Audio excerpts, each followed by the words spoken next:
Welcome to another episode of the Community Broadband Bits podcast. I'm Christopher Mitchell at the Institute for Local Self-Reliance. I'm in St. Paul, Minnesota, which I have to say I've never been more proud to be from, and I've always been pretty proud if you listen to me.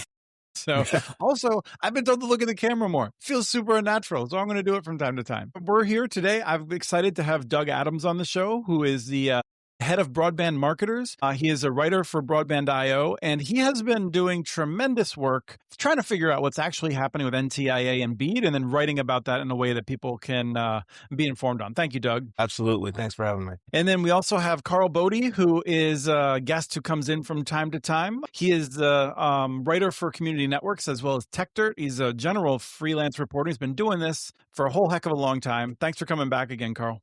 Thank you for having me. So we are going to start by talking about Starlink, and then we're going to, I think, talk about a couple of other things a little less expansively. But we want to spend most of the time, I think, getting a sense of what's happening, because I'll talk about this at the end, as I've done a couple of times, just what's been going on with me. But I have had my attention diverted. Fortunately, other people on our Community Broadband Networks team are picking up the slack, but I've not been able to follow the BEAD news super closely with everything that is happening in Minnesota. But I do gather that Starlink has agreed with all of us that have long said it doesn't fit the BEAD program, and they've decided that they want to see a bunch of changes. So Doug, let me ask you how you want to structure this. If you just want to start off with what you think is a key point, and then Karl and I can banter around with you about it. Well, I think the key point when you look at the writer and you look at the accompanying letter that went with it, the key point to me, the takeaway is they don't like the NOFO, that they don't think that this applies to them.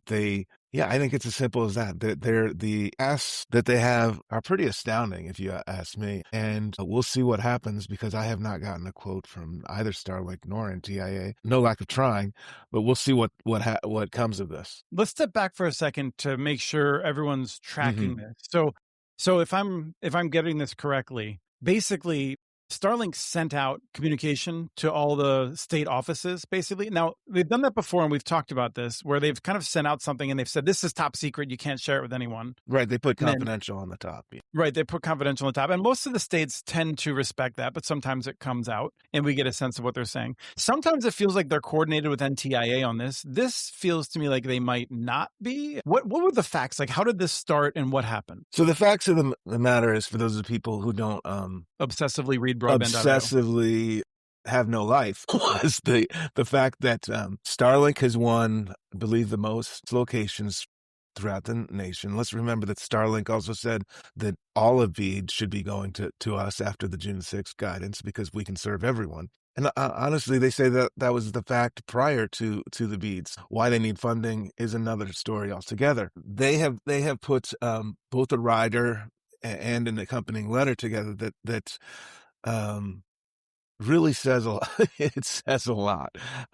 It's saying, when it comes to testing, we want you to let us pick the sample size. You can't randomly select homes. They're saying, we acknowledge that there's going to be trees in people's yards, and it will make the service as reliable. Yeah, as reliable. Thank you for the help with the words. Even though we had prior said that these were no issues.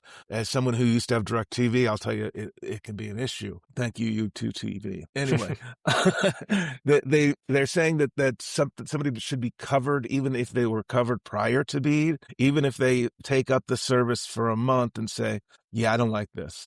Okay, so basically, like, they're trying to set out terms and conditions for what constitutes success that are different from what was specified in the NOFO. Correct. And lastly, and I think what we saw in the letter and what you see there's so much in this rider that it can be overwhelming. But one of the things that they ask for is 50% of their allotted money up front. They want half up front, as soon as they self-certify that they can deliver service to different states' BSLs. And not only do they want half up front, they do not have to build capacity until the demand is such that they need to build capacity. So the states are paying for half without any assurances of take rates. So let's break this down a little bit. Yeah. First of all, Karl, is it your impression that there are other ISPs that also would like to change the federal rules to suit them better and just of course. do that and declare it? There's a 25-year history of the biggest telecom monopolies basically writing state law, pretending ghost writing state law and then pretending that this is in the best interest of the public. So yeah, this is nothing new. The wrinkle here is that BEAD, Starlink had already hijacked this program to kind of marginalize fiber and better and cheaper deployments. And now they're basically, I think the writer didn't also say that they can't be held accountable for sloppy and bungled installations. Correct, because their standard installation is to just put it in the mail and send it to somebody and say, good luck with this. So this is historically, they want their cake and they want to eat it too, right? They want billions of taxpayer dollars, but they want zero real accountability or oversight. Musk has already played a key role with DOGE and, lobotomizing the federal regulatory state. So these agencies, who's going to hold him accountable when he doesn't deliver what he promises on the taxpayer dime? So their last obstacle now is the states. So they're going to start targeting, is the NTIA going to come in and actually hold them accountable? Should they miss targets? Do we think that, the Ted Cruz former staffer that now runs NTIA is going to have the courage to stand up to Musk? I would be skeptical about that. Like how you slipped that in there. Go back to, Chris, one of the things that you said, real quick, I got this rider, and now I've developed a relationship with the state offices for the past several years. I get this rider from no less than 5 states who are going through the process right now. The letter was a separate thing that was sent to all the states. The rider was sent to those states who are starting to disperse the money. So there you go. So I do want to say, Karl, I do think there's a difference. There's corruption. And, the founders of the United States of America were keenly concerned. It might have been the biggest issue they were worried about was the corruption of decision-making, right? Because they felt that King George had been unfair, King George III. And they were deeply concerned that a president of the United States would be corrupted by foreign practices or by various interests within the country. And I think we've come to live with more corruption than our founders wanted in the modern era. At the same time, that's the game, right? Is that you pay money to lobbyists, you set the rules, and then you argue about the rules in court. Sending out these riders, to me, it seems like something that's very different. These rules for these programs are supposed to be set, and then they're supposed to be rigid, and the courts follow up on that. And I feel like this is different. I really feel like this is really changing the rules at a time in which we had previously agreed we would fight about the rules earlier and then stick with them. Musk is a new form corruption. He's a new age corruption, right? Traditionally, this system was dominated by the entrenched monopolies like AT&T's lobbying people who are super effective, especially on the state level. They effectively own the state legislatures in countless states. We have probably 5, 6 states that kind of buck their interests sometimes. Mm-hmm. Sporadically. Musk is a new thing because we've seen progress since the pandemic where California has not been captive anymore. Wisconsin is no longer controlled by AT&T. It is right. There's change, but historically that's the way it was. Yeah, and you see them, but the CPUC in California just actually, passed merger conditions for the Verizon merger with Frontier that actually are fairly decent because there's some activists now there that have done some work. But by and large, most states could not care less about consumer protection, and they've been corrupted for years. Musk is a whole new animal because he's built his reputation as a magic man. I think a lot of people think Starlink is akin to some sort of magic. They think you sprinkle it around and everybody has access and it's great. You don't see a lot of You see some, but you don't see a lot of coverage about how Starlink lacks the capacity to scale.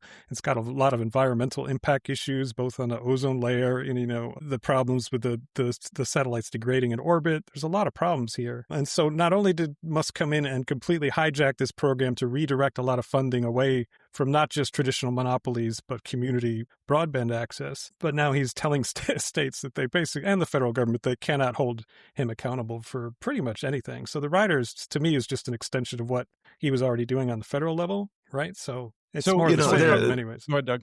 There are a couple instances, without me completely understanding it, they're basically saying, we don't want accountability. Some of these compliance landmarks and road milestones that you're holding other carriers to, that doesn't apply to us. They're just basically, fair. Yeah. To some extent, I think it is correct to say, if you allow Starlink to participate in this, they cannot be held accountable in the same way that others could. Because if you give money to the public utility district in Kitsap in Washington, and they build out a fiber network, and then they screw the dog, and they doesn't perform, the federal government can seize the assets, right? This is all part of the program. The federal government can't seize a satellite for like a minute and a half that it's transiting overhead, right? To recover the federal interest that that goes into it, right? Like and so like it is like I will say that like accountability has to work different, which is why we've said Starlink doesn't fit, like for so many different reasons. But now they're determined to jimmy it in. The question is, how do you make them fit? And I feel like they're basically saying, well, we want to fit in this totally unaccountable way. And I guess my question is what happens next in terms of some level of accountability. I mean, the thing about them getting money up front just drives me crazy because it just reminds me of Bruce Kushnick, who, if you've ever been on an email list for more than 5 minutes in the telecom space, you've seen him talking about the games that the incumbent local exchange providers played in Pennsylvania, in New York, in New Jersey, and so many other states where in the 90s, they said, if you allow us to raise the rates of every last grandma in this state and charge them twice as much, then we will make sure that everyone has super high quality broadband in a few years. And we will sign these documents that will guarantee it. But we need the money now to make the investments later. And it is much later now. And as Bruce has documented, none of those investments have come. Yeah, whoops-a-daisy. So, like, it's just a Hamburglar problem, right? That's what we're dealing with. But now we're going to really fix it with Starlink, right? We're going to permanently fix it. And we're going to do it super cheap because it costs less to deploy Starlink. Yeah, so it's going to be easy. I mean, it just drives me nuts because, like, if this was a situation where I would say that, like, we felt that Starlink was able to scale better and was run by someone who was responsible and hadn't spent the last 10 years lying to us about everything all the time, right? I mean, just the sheer number of bald-faced lies this man has said, and then we're going to take him at his word now? It's just, it is aggravating. We're going to flood a capacity-constrained system with a whole bunch of new users, when there's already indications that it can't scale to meet capacity. Like an ideal federal program. Yeah, Karl, you and I disagree on this, I think. I actually think technically they will be able to scale more, but I still think it's not a good federal investment for most of these homes. Like for 10% of these homes, it's probably the best thing. But for 90% of them, we could have done better, I think. So anyway, any competent plan should have pushed fiber as deeply into neighborhoods as possible. Then you take 5G and fixed wireless, you pepper that. And then Starlink was supposed to be, like a useful niche option that fills in the gaps in a lot of remote areas. Instead, they've taken Starlink and prioritized it. And now given him carte blanche to basically tell states that, like, you're going to give me money and you have no recourse or accountability to do anything if I don't deliver. At the same time, he's lobotomized the federal regulatory state. So, I mean, we're going to be writing about the impact of this for a decade, I suspect. And I think, Starlink isn't useless. It works well, but it's not, the other key problem is it's not affordable to a lot of people that need connectivity the most. So, like, I guess this rider and this agreement is basically getting rid of the hardware upfront costs, which is nice, but they're still going to be charging people 80 to 120 or whatever it raises to in the future for service that's going to be capacity constrained. And they're going to start implementing, stupid restrictions, inevitably throttling 4K video or whatever, the history of satellite is filled with these companies being really I haven't tracked all of the news closely, but what I have seen is I get these news periodically, and it's like, Starlink gets rid of the $10 plan. Starlink has a $40 plan. Now Starlink doesn't have a $40 plan. Now they have a $50 plan. Now they don't have a $50 plan. Now there's a $750 congestion fee. That sometimes is $500 and sometimes it's $400, and there's no regulators left that are going to, hold anybody accountable for anything. I mean, how do I pay for how much is unlimited data as I get into AI and video, et cetera, et cetera? Yeah, exactly right. Yes. And we got rid of net neutrality rules, so Yeah, sorry, go ahead. Sorry. I hope the mic's not carrying it through. My dog is barking at the fact that someone else exists in our neighborhood. Well, someone walking by has the nerve to walk by the front of the house. I'm familiar with that. So now, I didn't pay this close attention to it, but Doug, you may have in the course of reporting about now how they want to be accounted for regarding the number of users that they have. Because, there are people that are in there are locations, let's say locations, the broadband serviceable locations, the BSLs that everyone talks about, right? Some of those today are Starlink customers. And most of those, theoretically all of them today could take service from Starlink before Starlink has signed a contract with the state. And if a different provider got that contract from this program, from the BEAD program, and built out, they would get money when they had finished the build out, right? And actually connected people. And Right, achieve right. that. That's not what Starlink wants to be measured by. And it's harder because Starlink was available already and some of these people are already taking service. It seems like they want to triple count wherever they can. Well, let's go back to another fact, because a couple states have told me when they were forced to go through this bomb round was that, I don't know what we're paying for. I don't know.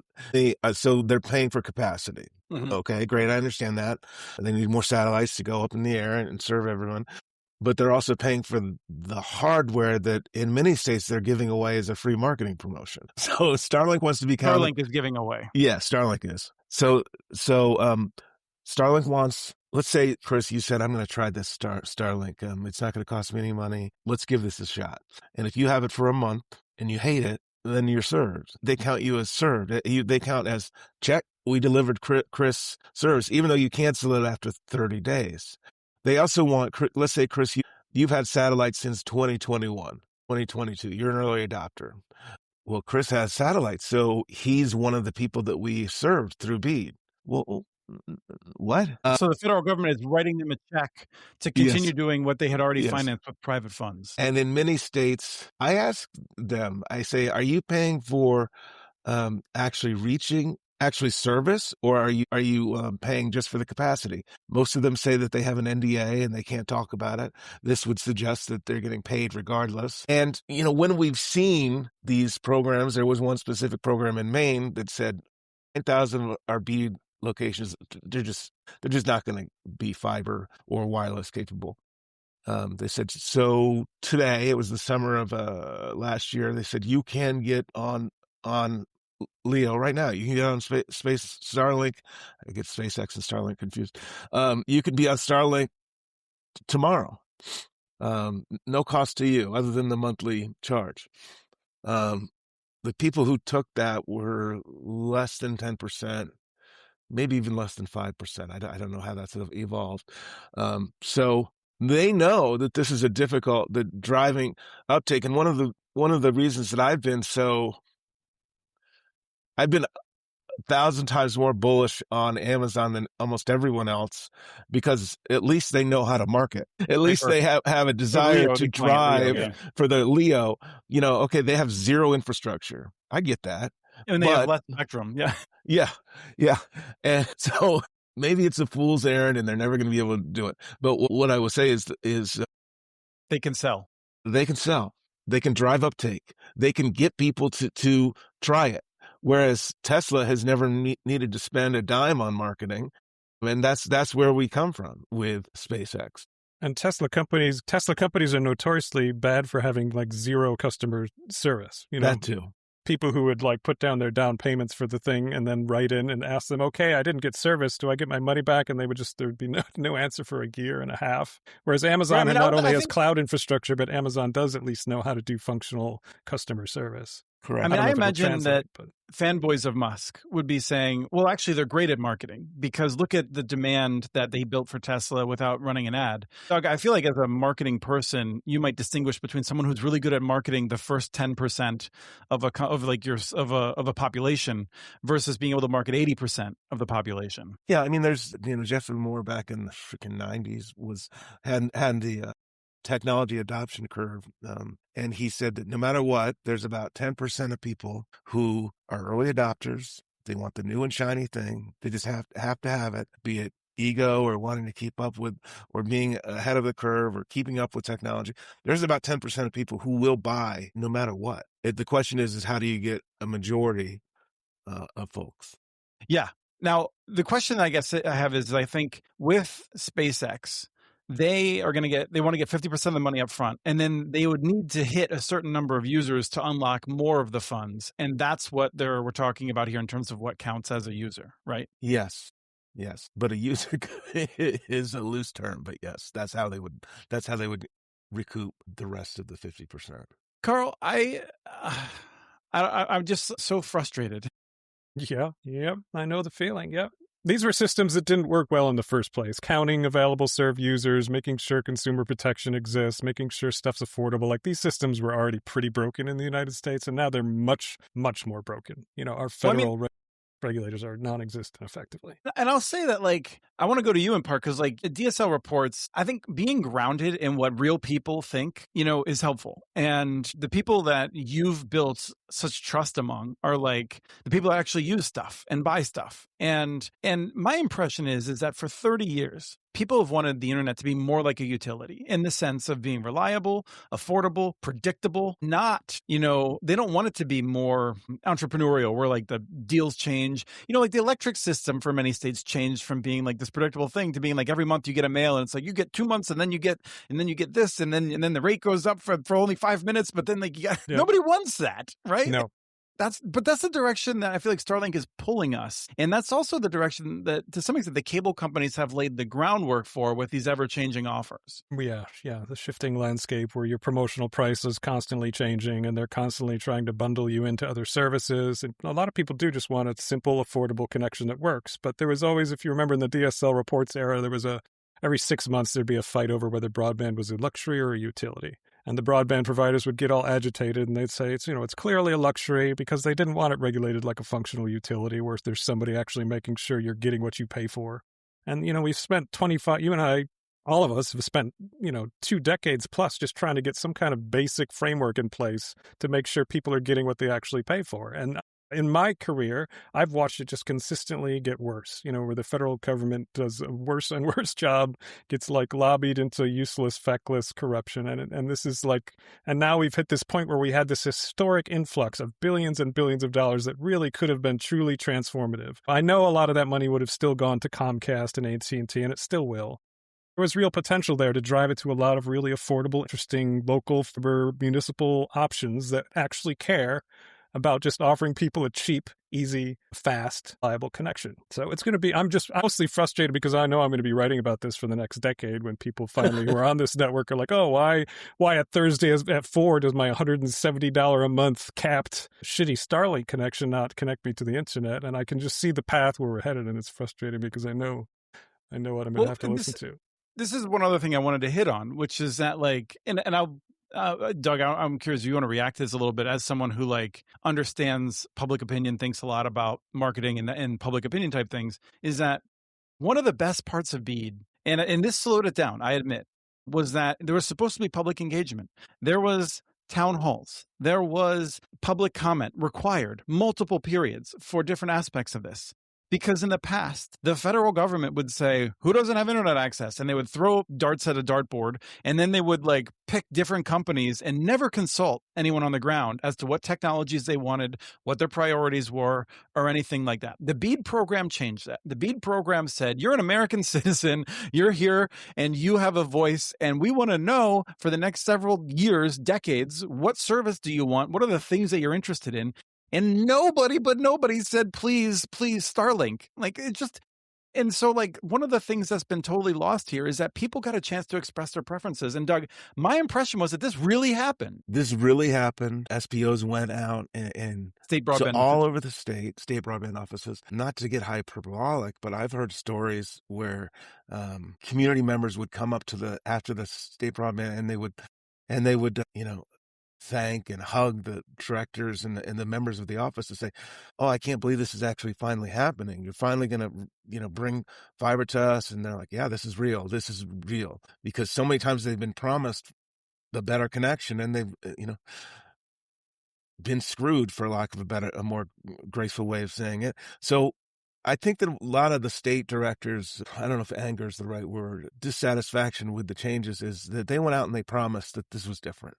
And it's not different. It's actually maybe even worse. Yeah, the state broadband officers themselves were basically told, like, you're going to be a part of a historic transformative program for rural America for generations. And you're going to put in 80-hour weeks and you're not going to get paid anywhere near what you should for it. And it's going to be a giant hassle, but you're going to help transform rural America. Right. This is going to be your legacy of sorts. Yeah. Mm-hmm. And now they have to think about the fact that they were put over a barrel and forced to abandon the promises that they had made in good faith to people. And they're going to be blamed for the rug pull. When the rug is inevitably pulled out and people realize that the connections aren't quite what was promised, they're going to be directly blamed. So yeah, that's frustrating.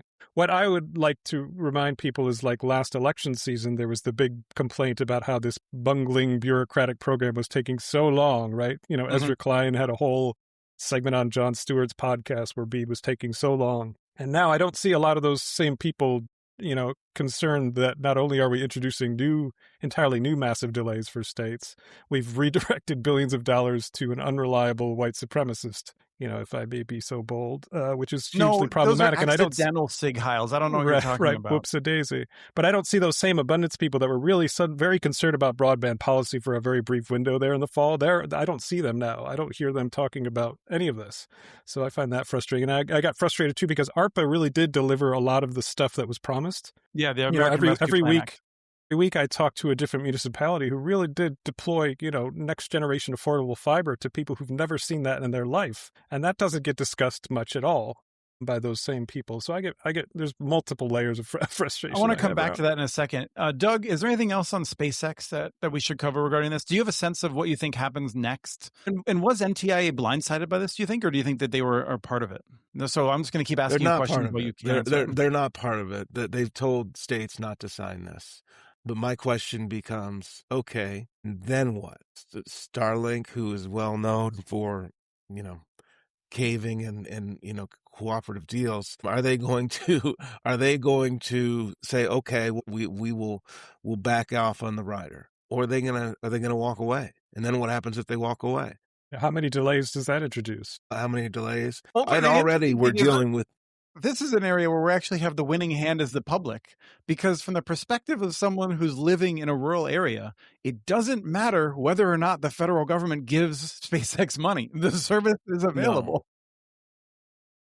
No. And they haven't had any market penetration. None is hyperbolic, but that's what I do in marketing. I mean, there's millions of people who like the service, and that's great. There are. It's great. Yeah. Great. I mean, Elon has done, the Tesla car, it's truly remarkable. And the Falcon 9, truly remarkable. Elon and his engineers, and mostly his engineers, I think, but to some extent his vision has achieved things. But he's also lied about tons of stuff along the way. And so you really got to take him by what he does and not what he says he will do. So I just want to get that out there, because I feel like people always assume that I'm super anti-Elon and can't see any good in him. He's done some pretty impressive things, and I'm willing to admit that. It's just a matter of I want to see the thing, not assuming it's going to happen based on the fact that he's lied so much about what's coming next. Well, then my question for satellite also is we didn't even know what AI was 3 or 4 years ago, other than a great plot for Terminator. We need more and more bandwidth and capacity. Does a Starlink, are they able to increase their capacity? Are we building? We're not really building anything, but we're sending up satellites and we're investing in this. Are we investing in a platform that just isn't going to be able to support tomorrow's needs? One of my little irritations is you hear about technologies that say, oh, well, this is all you ever need. Most homes only need 100 meg, blah, blah, blah, blah, blah, blah. Well, that's great for today. But if we're investing in building something, it better work tomorrow, and in 5 years, and in 10 years. I don't think we should be investing in something that works for today. Well, and I will also say there's another difference with Starlink compared to other terrestrial-based technologies, which is that I don't think we're likely to be at war with China, North Korea, Russia, But I've also read enough history to know, before World War I, they were patting themselves on the back on how the world was more interconnected than ever, and the new technologies reduced the list, and they weren't going to have major wars again. Right. The idea 10, 20 million people could lose internet access. One of the first things that happens is the satellites are going down in the next war, we assume, of a global war of that kind. You can't allow your enemies to have that kind of tool. So, this is just one of those things that there's a number of things. And then there's solar storms that we talked about that on a previous show. There's all kinds of things that present an unacceptable risk, I would think, it would be better to have 3 million people dependent on that than 12 million people dependent on. And technology aside, the founder is foundationally not a stable person. I mean, that has to be, you have to consider that. The founder of this company is not stable. His empire is starting to look a little shaky around the edges in terms of, the dodgy finances. And there's a big question there about whether this service is going to be there for the long haul. I mean, I would say that, I've said this before, whether it's through, I think there's different routes to get there. I think it's possible that Starlink is nationalized in the next 3 or 4 years. Meaning? Well, you can imagine if the finances fall apart on the way Elon Musk runs his businesses, the federal government, if it's sitting there looking at this thing going into bankruptcy, this is a national strategic asset, super important. And so there's different routes of getting there. And not only that, but also let me just point out that from 1945 until today, the federal government had taken stakes in private companies very rarely Right, and in right. extreme circumstances. And now we have stakes in like 15 different companies. And so like, Yeah, it was treated as radical socialism, but yeah, we could suddenly, yeah. I mean, you've got a lot of ideas. Have you thought of screenplays and going to Hollywood and pitching these ideas? I have, but I know the post-apocalyptic movies are quite popular. I like to think my creativity is limited by the occupation I'm dealing with and not my inability to be disciplined and write things down. So I want to come back to something. Doug, do you have another couple minutes and do you want to talk about municipal broadband? You got to go? No, I don't have to go, but I'd be happy to jump in. I want to check in on municipal broadband because of, Karl, you just mentioned talking with the rescue plan.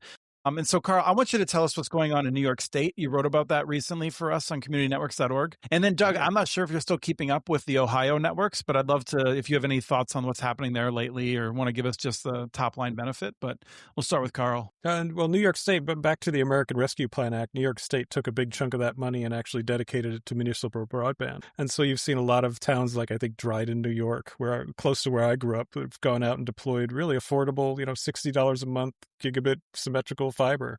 And so New York State in partnership with private companies. I don't think in that case necessarily, but in many of these sometimes, cases. yeah. There's many different approaches, public-private partnerships. They can go on their own. You get coalitions of different municipalities bonding together. But New York State I've historically not always been a fan of their policy making on broadband, but I think in this instance they did set aside a really large chunk of ARPA funding that's really going and making some meaningful change. And I don't think it gets covered enough in the press. I don't know why the press finds this sort of thing boring for some reason, especially with all the abundance, not to come back to that, but all the abundance rhetoric. We want government to actually work for the people, right? There was a whole fall thing about how and then ARPA comes along and deploys, community housing and art centers and gigabit broadband to rural communities, and nobody pays attention to it in the press. It was barely covered. So New York State. So what's the latest? Just recently, I think she doled out another $30 million. Governor Hochul. Yeah, Governor Hochul just came out with another $30 million that they're going to funnel to a lot of these They started with some pilot projects that were promising, and I think Dryden was, inspirational for a lot of them. And I don't know how many projects are going to be funded by this $30 million. And I think last I saw it's going to be chunks of like $8 to $10 million.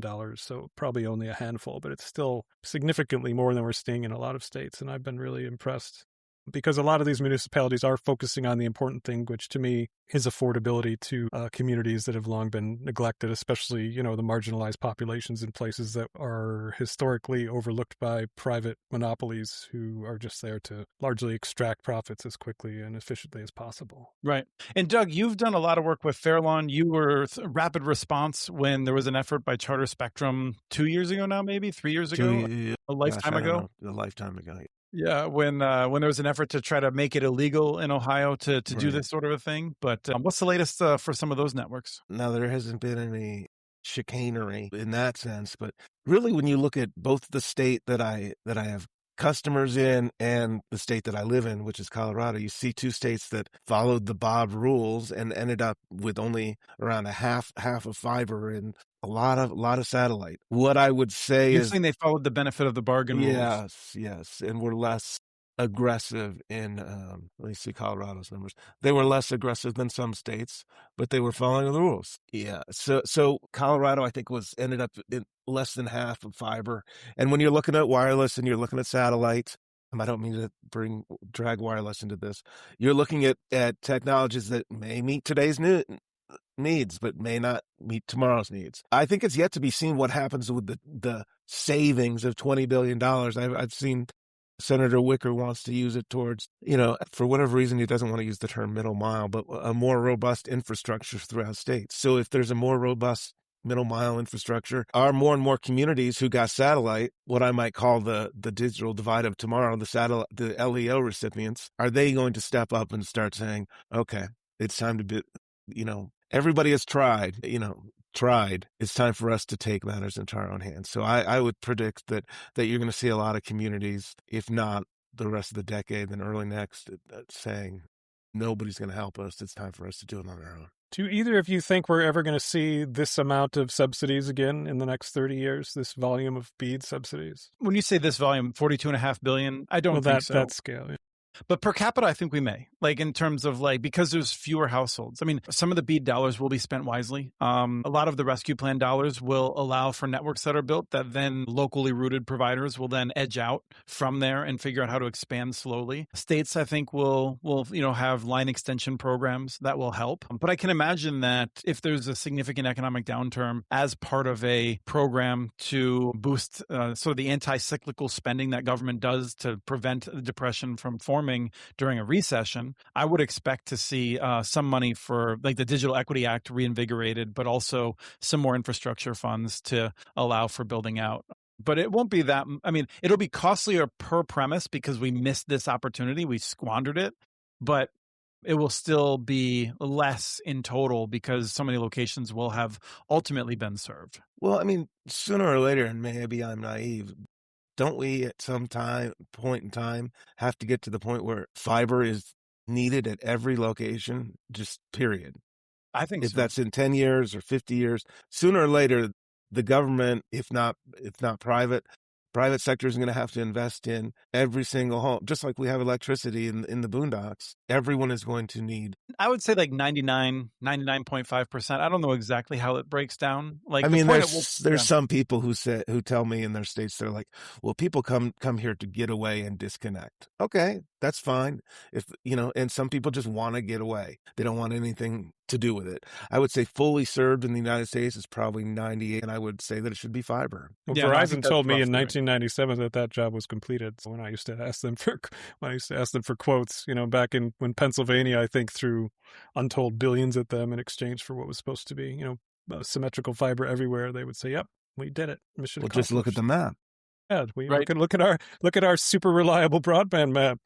It's very obvious. I mean, I will say this. If the way that we would have a higher amount of money, more than $42.5 billion in real dollar, whatever that is, would be if the federal government decided we need to have competition, and that's where it would come from is get rid of this nonsense about like, oh, well, like, sorry, like some company that we're not going to audit has claimed that they serve you, so you're not on the map. But if there was a true reckoning and a true effort to build competitive networks with like open access principles or whatever it was going to be, I could imagine that being an investment that would be worthwhile over 20 or 30 years.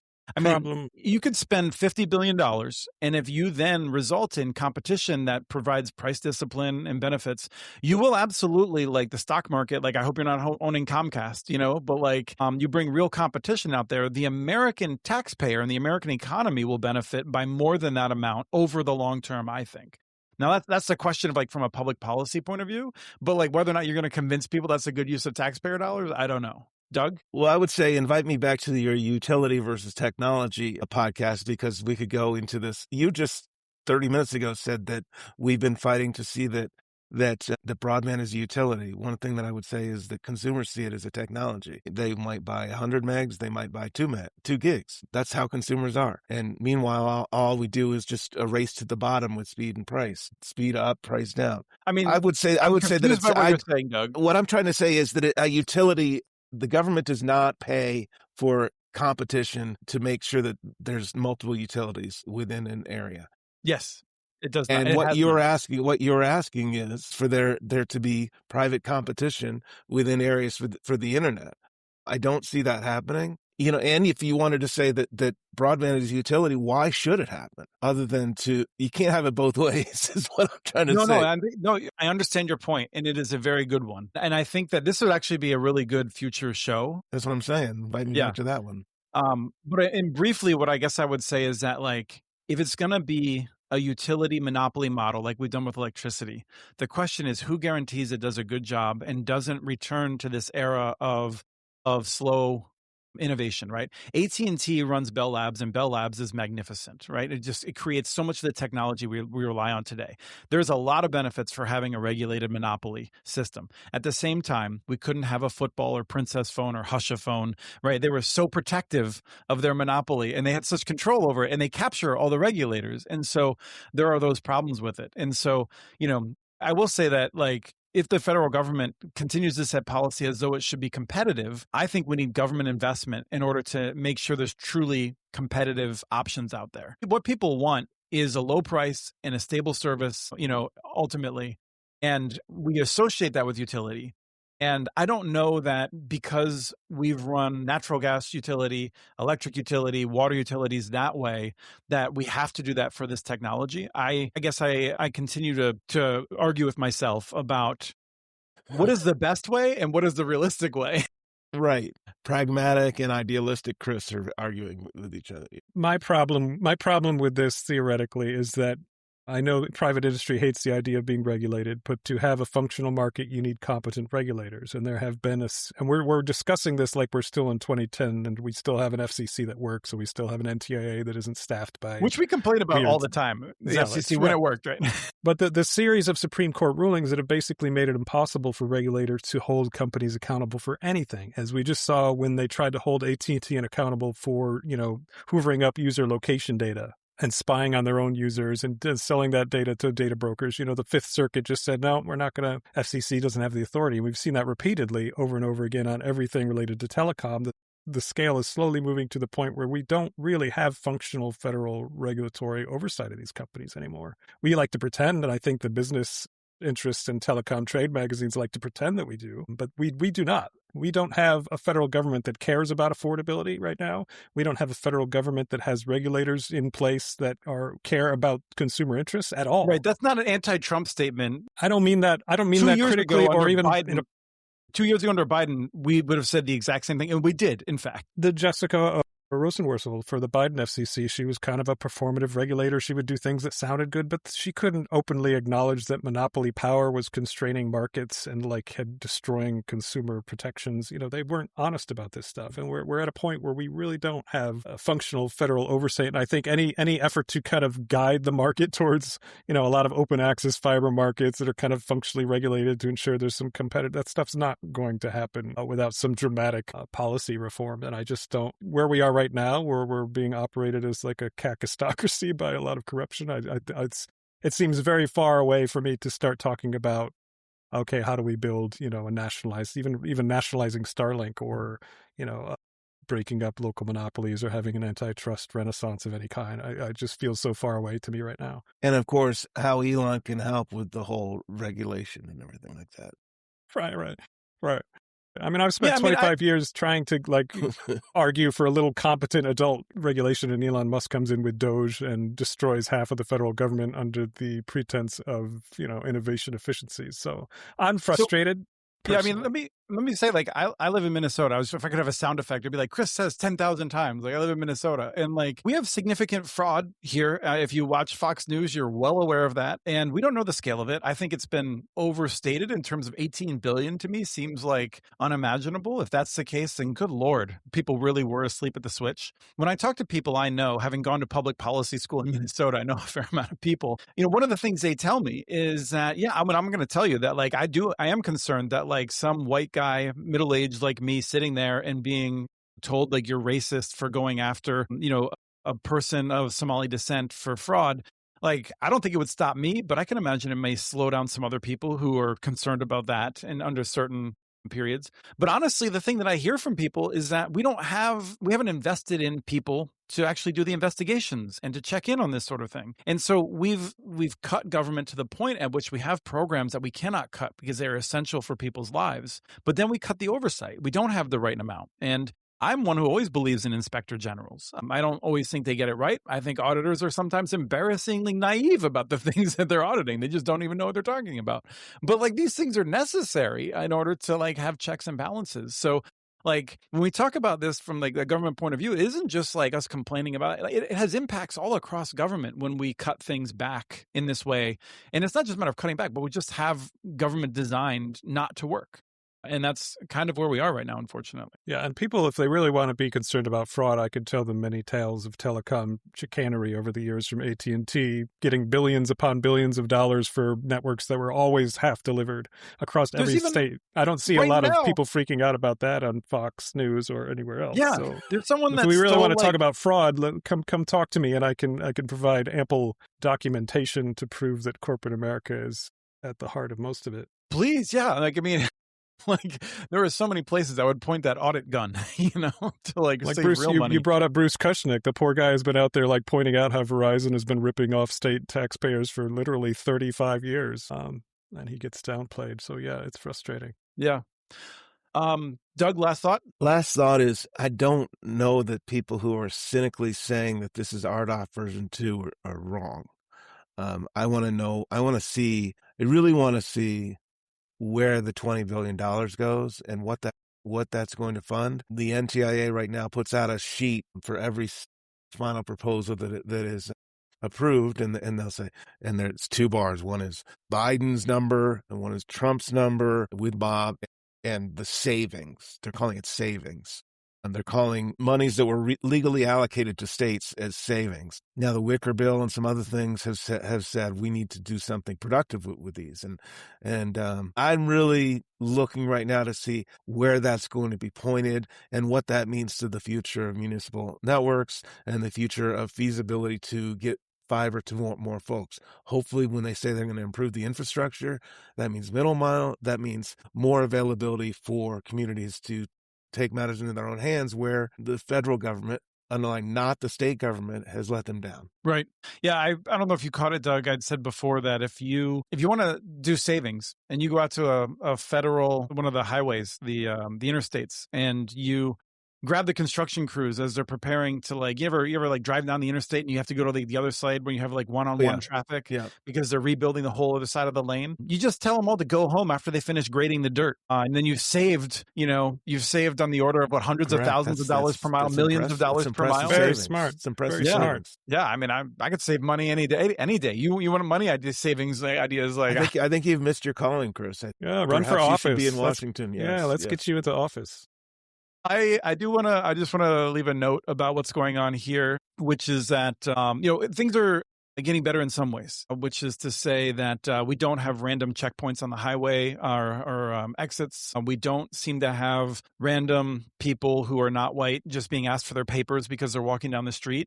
And that is an improvement. This is in a free country. We should not be picking on people that appear to not be white. We, however, are still seeing a lot of arrests. And the claim, and I mean, Tom Homan was just on television saying that they're only going to be doing targeted arrests of criminals. And I just want to give people a sense of what that means because I said before, my wife has helped to patrol the schools, and particularly one that my son goes to. Behind that is a food shelf. And at 7:30 yesterday morning, as we were recording this, I believe it was, the ICE grabbed someone. It was a volunteer at the food shelf, and the Pioneer Press wrote a story about him later. He's a young man, probably middle-aged man at this point. I don't know. I'm an old man, I guess. But like he had committed crimes. He had been a drug dealer, and he's open about this. And he is now a community leader. He turned his life around. He realized at some point, in the way that we desperately hope people who do terrible things do. And he's a community leader trying to stop kids from getting into trouble. And now they're taking him out of Minnesota. Is a young man named Tao.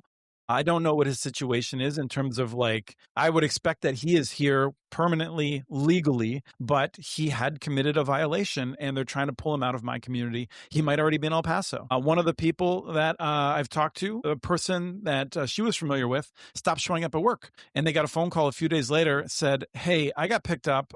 I am a citizen." They didn't realize that until they shipped me to El Paso, and they've just released me from El Paso. So whenever I get home, I'll come back to work. The biggest question we have for people getting out is, do you still have your cell phone and stuff like that? Because they take your stuff.